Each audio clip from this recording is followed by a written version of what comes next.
बुद्ध और आनंद की अनकही डोर। शांत दोपहर, वज्रायण मार्ग के किनारे एक विशाल बरगद का पेड़ अपनी छाया बिखेर रहा था। वहीं एक ओर भगवान बुद्ध ध्यानमग्न बैठे थे। पास ही थोड़ी दूरी पर उनके चिर साथी आनंद ध्यानपूर्वक उन्हें देख रहे थे। आनंद के चेहरे पर हल्की मुस्कान थी, वह मुस्कान जो केवल किसी ऐसे व्यक्ति के चेहरे पर होती है जिसने अपना पूरा जीवन किसी और की सेवा में समर्पित कर दिया हो। आनंद केवल बुद्ध के चचेरे भाई ही नहीं, उनके निजी सहचर भी थे। जब बुद्ध संघ में प्रविष्ट हुए, आनंद भी उनके साथ थे। उन्होंने एक शर्त रखी थी, भगवान, मैं आपके पास तब रहूंगा यदि आप मुझे कभी अपना विशेषाधिकार न दें। मुझे भी यही नियम पालन करने होंगे जो बाकी भिक्षुओं को करने होते हैं।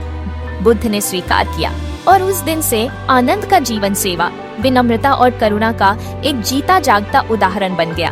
एक दिन श्रावस्ती में प्रवास के समय आनंद सुबह सुबह बुद्ध के लिए भिक्षा पात्र लेकर निकले। वे एक गरीब विधवा के घर पहुँचे। घर खाली था, पका फल रखा। आनंद ने बड़ी श्रद्धा से वह भिक्षा स्वीकार की और लौट आए। जब बुद्ध ने भिक्षा ग्रहण की, उन्होंने कहा, आनंद, यह भोजन अनमोल है क्योंकि इसमें केवल अन्न ही नहीं, उस विधवा का पूरा हृदय समर्पित है। यह सुनकर आनंद की आंखें भर आईं। उन्होंने जाना, सेवा केवल शारीरिक नहीं बल्कि भावनात्मक और आत्मिक भी होती है। कई वर्षों तक, चाहे तपती दोपहर हो या कड़कड़ाती ठंड, आनंद ने बुद्ध की हर यात्रा, हर प्रवचन, हर संवाद में साथ दिया। वे कभी आगे नहीं बढ़े, हमेशा पीछे रहे, ताकि गुरु के हर कदम। एक बार किसी ने आनंद से पूछा, तुम बुद्ध के इतने करीब हो, फिर भी तुमने कभी उनसे अंतिम सत्य के बारे में क्यों नहीं पूछा? आनंद मुस्कुराए, क्योंकि मैं उनके साथ जीते जी सत्य को महसूस करता हूँ, शब्दों की आवश्यकता नहीं। संध्या की लाली फैल रही थी।